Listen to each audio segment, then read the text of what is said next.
대통령이 나서서 유감 이거는 택도 없습니다. 그건 지금. 이미 검증이 끝났어요. 이미 택도 없다. 택도 이거 강조해서 한 번만 없어요. 더 해주시겠어요? 진짜 택도 없어요. 네. 네. 그래서 이거는 제가 볼 때는 아마 적어도 수사를 받는 게 국민들 눈에 보여야 예, 그래야 어느 정도 지켜보자라는 얘기가 나오지. 맞을면은 제대로 처음부터 맞는 게 낫지. 그럼요. 그리고 사과도 해야 되고 수사도 받아야 돼. 근데 특검법을 통과를 시켜야 될 겁니다, 아마. 이게 눈앞에 있으니까. 그럼 대통령이 받아야 돼요. 어쩔 수 없어요. 지금 상황이 사실 대통령은 지금 상황 자체에 대한 인식이 굉장히 잘못돼 있어요. 착각을 하고 있어요. 지금 상황은 저는 이런 상태로 가면 총선 패배하고 나면 바로 대선 국면으로 간다.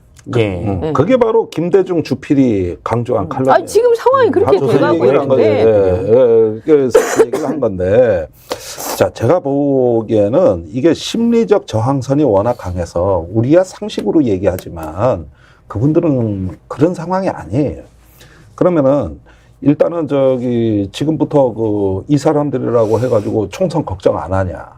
또 뭐냐 하는데 이미 제가 보기에 총선에서 다수당이 문제가 아니라 어떤 정권 경호대의 방화벽 정도라도 확실히 치라는 쪽으로 총선 전략이 이미 후퇴를 한 겁니다, 이게.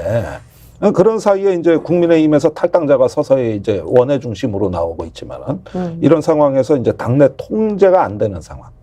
요때가 이제 티핑 포인트라고 봐야 돼요. 그러면 이 특기점이 이제 분명히 존재하는데 계속 어떤 수사에 대해서 거부하고 뭐 하면 두고 보십시오. 이제 날 조금 따뜻해지면서 광화문에 이제 주말 시위에 참여자들이 서서히 늘어나기 시작할 겁니다.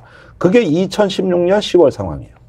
처음에 6만 명 정도가 청계천에 모였는데 그때 엄청 모인 거라 그랬어요. 그리고 한 달도 안에 100만으로 불어났습니다. 그러니까 여기까지 순식간이거든요. 그런데 지금까지 보면은 대통령실에는 정무팀이나 아니면은 어떤 정보 라인들이 이 금치거가 워낙 많아가지고 사태를 조리 있게 설명을 못해 이 사람들은. 이걸 이제 대통령에게 제대로 보고를 해야 되는데 민심을 못하죠. 부산 엑스포트에 누가 이거 위험하다는 말 한마디 했습니까? 그렇죠. 한 명도 없었습니다. 저도 다 잘 된다 그랬어요. 대통령실이 과연 제대로 지금 굴러가고 있나? 요즘 그 역할을 보고가 안 되니까 조중동이 하고 있어요. 예. 거기가 위기 의식이 심하거든. 조중동에서도 계속 대통령에 대해서 이거 지금 위기다 계속 얘기하는데도 대통령이 그것도 잘 안 보시는 것 같아요. 아니 조선일보가 김대중 아까 말씀드린 칼럼부터 시작해가지고 아이고 그저께 동아일보 김순덕 칼럼 보십시오. 예. 한겨레 경향도 그렇게 못 써요. 이거 지금 보면 조중동은 이미 한동훈한테 줄 서 있다고 봐야죠. 예. 그죠? 윤석열 대통령에 대해서 포기한 것 같아요. 아니 제목 자체가 동아일보 제목 자체가 국민 이기는 권력자 없다예요. 예. 그래서 이건 마지막 경고예요. 문제는 뭐냐면 이런 거예요. 만약에 윤석열 대통령 임기가 한 1년밖에 안 남았다. 몇 개월이나. 그럼 문제는 간단해요. 그냥 버리고 가면 돼요. 예. 그죠? 그래서 미래 권력으로 확 실어주면서 박근혜 모델로 가면 되는 거예요. 근데 문제는 뭐냐면 이게 안 되는 게 3년 임기가 넘게 3년 넘게 남았어요. 그러면 어떻게 할 거야? 3년 넘게 남았는데. 예. 그러니까 아무리 미래 권력 해도 이게 안 되고요. 이번 총선은 어쨌든 3년 남은 권력에 대한 심판이 될 수밖에 없는 거예요. 그러면 결국은 뭐냐? 탄핵을 해가지고 또는 뭐 개헌을 하든지 해서 임기를 없애버리고 남은 임기를 그냥 잘라내버리고 한동훈을 대체시키는 것밖에 없는 거 아니에요? 지금 전략은 저쪽 입장에서 보면. 그렇죠? 국민의힘 입장에서. 근데 이게 되겠냐 이거지. 근데 그게 지금 자 보세요. 후계자는 괜히 나오는 게 아니에요. 옛날에 전두환이 노태우 만들려고 내무부 장관 시키고 88 올림픽 조직위원장 시키고 그 다음에 민정당 대표 시키고 정권 내내 걸렸습니다. 그래서 87년 6.29 선언까지 이어지는 거 아닙니까? 그것도 원래 전두환 발명품을 노태우한테 양보한 거 아닙니까? 그렇죠, 맞아. 이게 비사로 다 나오고 있잖아요. 네네네. 이렇게 해가지고 만들어 나가는데 이번에 한동훈 비대위원장이 딱 임명되는 날 한 여론조사는 차기 대권 후보 지지율에서 이재명을 앞선 여론조사가 한 개 나왔죠. 그리고 나머지 여론조사는 거의 엇비슷하게 뒤지는 걸로 나왔어요. 아니 대통령실에서 이거는 뭐냐 싶을 거라고. 그러니까 지금 법무부 장관도 임명 안 하고 차관 대행 체제로 이렇게 놔두는 이유는 가서 빨리 그 법기술자가 법기술적인 문제를 해결하라고 하고 보낸 다시 일종의 돌아와라. 테크노라트로 보낸 거지. 내가 언제 너를 정치하라고 보냈는데 대권 뭐 적합도. 그런데 권위주의적인 정권에서 제일 위험한 말이 제2인자라는 말입니다. 장성택이 왜 죽었습니까? 박정희 때 윤필용 사건은 왜 일어났죠? 김종필은 왜 그렇게 그 정권 내내 순환을 당했습니까? 2인자 소리 듣는 순간 저기 가만 놔두지는 않습니다. 두고 보세요.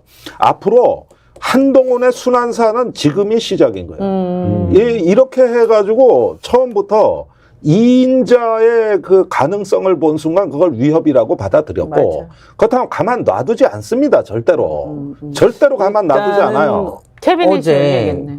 어깨를 두드렸지만 이게 이제 손이 아니고 사실 다른 걸 수도 있는 내심은 그럴 수도 있다는 말씀이시네요. 내심 뭐요? 그 엄청나게 이제 이렇게 그 마동석 영화에 보면 이렇게 딱 잡고 누르는 거 있잖아요. 아니, 그러고 싶지만 근데 보세요. 그리고 윤석열 대통령이라는 분의 캐릭터가 통이 크게 막 지나간 거 툭툭 털고 이런 스타일이 아니에요.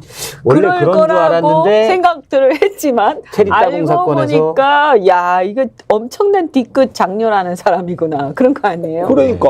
그래서 누구 하나 눈곱만치라도 찍히면 가만 놔두는 적이 없어. 반드시 그죠? 그리고 심지어는 자기 그 윤핵관이라는 사람들조차도 고개 쳐들면 캐비넷 푸는 거 아닙니까? 네. 이런 얘기 우리 웃으면서 하다니 참 이게 전부 다 위헌적인 상황들인데 근데 어쨌든 이분이 그렇게 굉장히 속이 좁은 사람인 거예요. 그리고 이게 한 번 이렇게 뒤끝이 딱 생기면 끝까지 괴롭히는 스타일. 그리고 보면 예를 들어서 이재명 대표한테도 그렇고 박근혜 대통령한테도 그렇고 이 사람이 박근혜 대통령이 또 왜 그랬을까? 자기가 어쨌든 순환을 겪었잖아. 박근혜 정권 때. 그죠? 좌천되고 뭐 이유가 그렇죠. 어쨌든 간에. 그러니까 이게 꽁했던 거지. 이재명 대표도 대선 때 얼마나 자기를 막 그걸 했어요. 꽁하고 있던 거죠. 그다음에 예를 들어서 홍준표 시장이나 유승민 대표에 대해서도 절대 여지가 없거든요. 사실은 그 사람도 협력을 받아야 되는데 보통은 자기가 정권을 딱 잡고 나면 예전에 경쟁했던 사람들이라도 이제 내가 다 안고 가겠다 이러면서 그 사람 도움을 받으려고 할 텐데 이건 그게 안 되는 거예요. 그러니까 이준석도 그때 도망가고 막 했을 때는 잡고 와서 악수하고 얼싸 안았지만 실은 꽁했던 거지. 이제부터가 한동훈의 순환사다. 그렇죠. 저도 그래서 고개를 세게 저는 쳐들었기 때문에. 특히 그렇다고 그 공관위 운영과 관련해서는 예. 이제는 완전히 헛수합이가 되느냐 아니면 그래도 한동훈이 조금이라도? 완충구역을 DMZ를 만들어내느냐 이 분수령에 지금 갈림길에 놓여 있는 것이라고 봐야 되겠고. 저는 어렵다고 봐요. 왜냐하면 네. 이거를 이렇게 하는 순간 이제 뭘 각오를 해야 되냐면 도장 들고 나르샤를 각오를 해야 되는 거예요. 완전히 맞서서 이게 불거지고 사건이 그리고 완전히 맞서면서 이게 완전히 이게 그 끝까지 막장까지 가는 거를 각오를 하고 하지 않으면 이건 처음부터 시작 안 하는 게 현명한 거죠, 사실은.